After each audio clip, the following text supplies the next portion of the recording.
ก้อนเขาจะขึ้นตัวนี้เนาะขึ้นง่ายๆเนาะ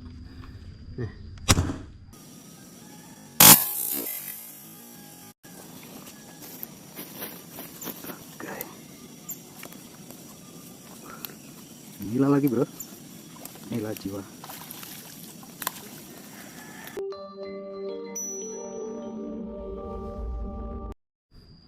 สบายดีเนาะสบายดีไอ้น้องสายลาเขาเนาะมื้อนี้เขาสิได้เครื่องตัวนี้เป็นเครื่องสุดแต่งหรือว่าเขาแต่งใส่กับเฉพาะปืนยิงปลาเนาะเขาสิมารีวิวให้ลูกค้าเบิ่งพอคร่าวๆเนาะว่าเขาสิแต่งตัวใดเด้เฉพาะสายยิงปลาพอเขาเห็นต่างประเทศเพิ่นลองเห็ดหลายเนาะเขาลองเห็ดเบิ่งลองสุดหนึ่งเนาะสำหรับลูกค้าผู้ใดสนใจสามารถซื้อพวกเหล้าหรือว่าซื้อครบสุดสิ่งที่เราแต่งเนาะบอกว่าจะเป็น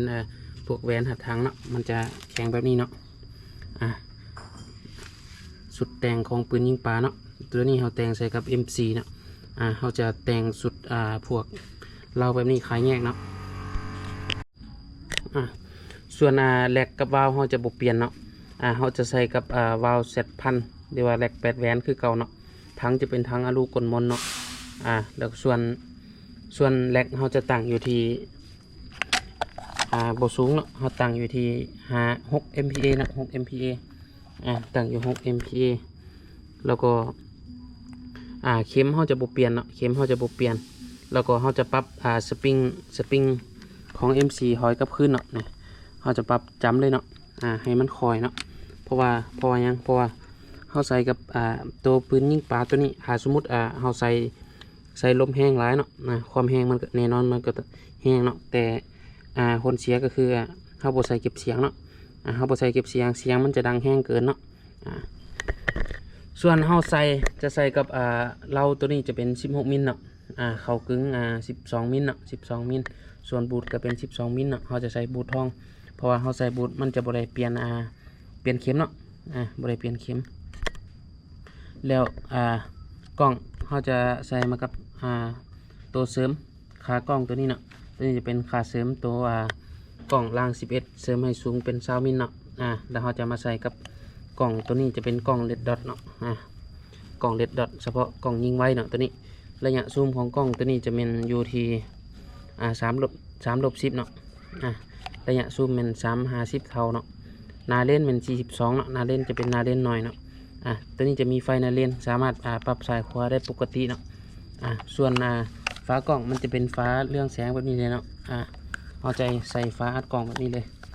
เวลากันแดดกันยังมันจะกันแดดโดยเฉพาะเนาะเวลาเราส่องมันจะเป็นสีไข่กับสีแดดเนาะไข่กับแว่นตานะมันจะปรับให้เราอัตโนมัติเนาะเวลาเรายิงหรือว่าเราส่องนำมันจะกันแสงสะท้อนเนาะมันจะกันแสงสะท้อนแล้วตัวนี้มันจะมีตัวปรับไฟเนาะปรับไฟมันจะมีอยู่6ระดับเนาะปรับไฟมันจะมี2สีคือสีแดงแล้วก็สีเขียวเนาะ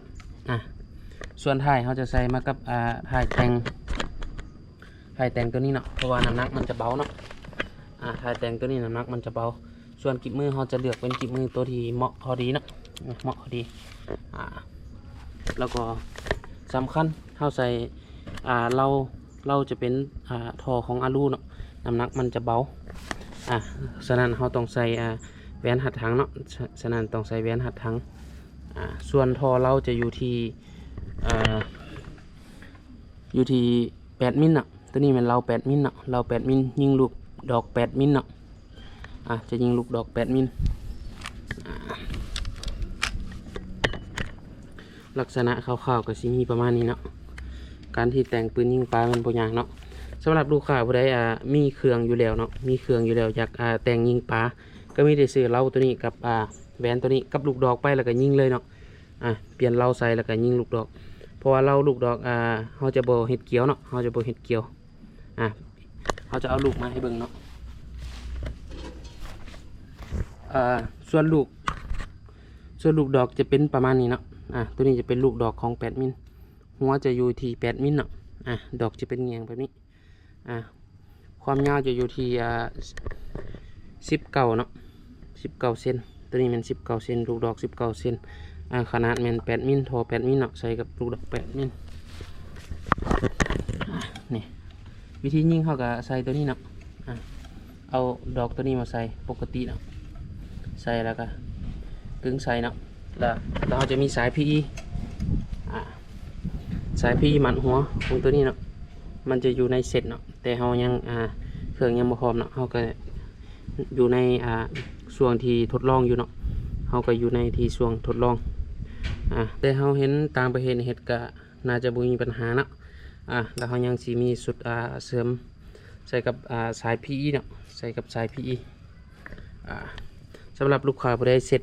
ปืนยิงปลาหรือว่าลูกดอกเนาะสามารถทักเบอร์เฮาหน้าโปรไฟล์เนาะ98464155เนาะสำหรับคลิปต่อไปเฮาสิมาเฮ็ดคลิปรีวิวการยิงหรือว่าการใช้งานเต็มระบบให้เบิ่งเนาะเราจะมาสั่งน้ำหนักตัวจริงให้ลูกค้าเบิ่งเนาะว่าน้ำหนักปืนยิงปลาของเฮาสิอยู่ที่เท่าใดเนาะ3 โลเนาะ3 โลกับ1 ขีดเนาะสุดปืนยิงปลาตัวนี้เนาะ3 โลกับ1 ขีดลูกค้าผู้ใดสนใจเครื่องสุดยิงปลาเนาะสุดแต่งหรือว่าไปใส่กับปืน